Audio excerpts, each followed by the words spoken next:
y'all. This is my last load right here, my last load. I quit a week ago, actually, 3 weeks ago. It was supposed to be my last day, last Friday, and I stayed on another week because they needed to cover this new account they got. It didn't have enough drivers. So if you need a job, you stay in Greensboro, Reedsville area. They're hiring over here. Need 2 or 3 good drivers, great drivers, professional, positive attitude, good work ethic, great work ethic. But yeah. So I didn't quit. I turned in my letter of resignation. Like I talk about on the page, how to quit your trucking job. First, of course, you evaluate. I forgot to put benefits in here. First, you evaluate the situation. Why are you thinking about quitting? You know, a lot of times people have problems with the dispatch and all that other stuff. And if that's the case, that's why you're thinking about quitting. First, see if you can talk to that person about what you dislike about the situation. And if that person is a clown, they're not trying to listen, or they dismiss what you're saying, first make sure you're being reasonable. Don't have unreasonable expectations.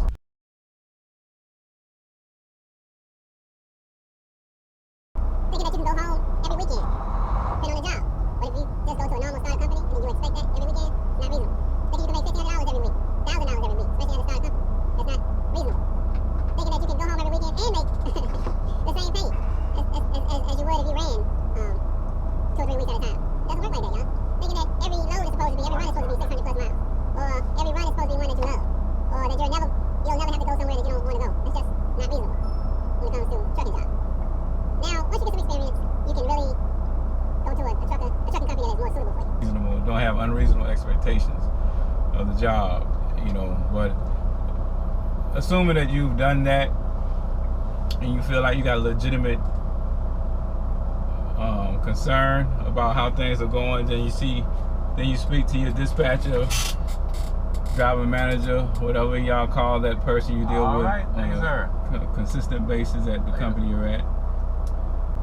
And if that doesn't work out, speak to someone higher and see if you can change dispatchers. And if that doesn't work out, then find another job before you turn in your letter of resignation. And of course, a lot of people switch for higher pay. You should look at more than just 1 penny, 2 pennies. You gotta talk to drivers for that company to see what the average pay is per month. You know, and it helps if you know where that person lives, because if you live in one type of environment, one location, you know, that's centered around certain lanes or highways, you understand what I'm saying? And the other person is a totally different location, and you want to go home more, the other person don't, then, you know, that throws everything off. So you want to be trying to compare apples to apples, not apples to oranges, if possible. You might not be able to meet someone like that, but definitely look at people's reviews, feedback on the company, and make sure the company is going to give you not only the rate per mile, but reasonable miles. If you get 50 cents a mile and they only run you 1,500, 2,000 miles a week, it's not going to do you much good. You know, you might be able to make get 45 cents a mile, or 47 cents a mile, 48 cents a mile, put it that way, and run 25 to 3,000 miles a week. You're gonna come out better than 2,000 miles a week and make 50 cents a mile. You see what I'm saying? And then the benefits and also the situation. Like, some got a rider policy, some don't. Some got pet policy, some don't. So make sure you look at the big picture, look at everything, not just the cents per mile. I'm rushing now because I need to eat this, and my battery is dying on the camera. But yeah, this is my last load with this company, and I bought a truck almost a month ago. Got some stuff to do. I got footage of me looking for a truck and all that. I'll show that to y'all. Question is, did I buy a new truck, old truck, real old truck, used truck? I'll let you know. I'll tell you like this. If you watch my other video, which truck should I buy? I went through that process.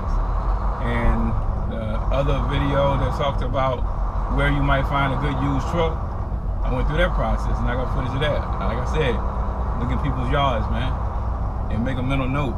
If you can't check then, go back and check at some point in the future.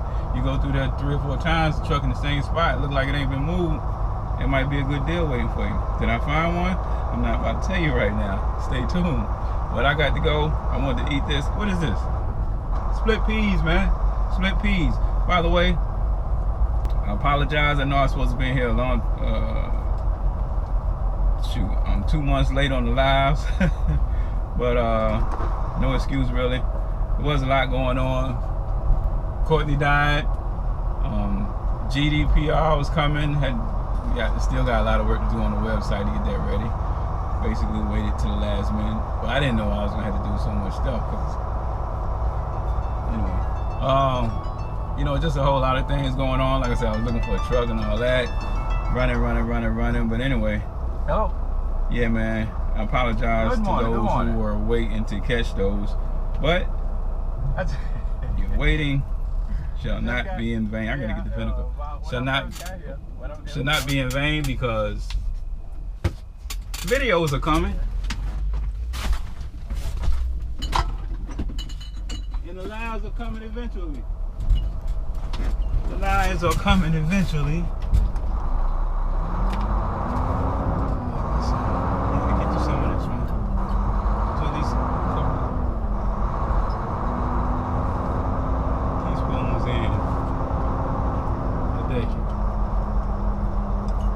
That was a teaspoon and a half right there. Wow. I put that. Franks. Yeah. All right, y'all. I got to go. Peace.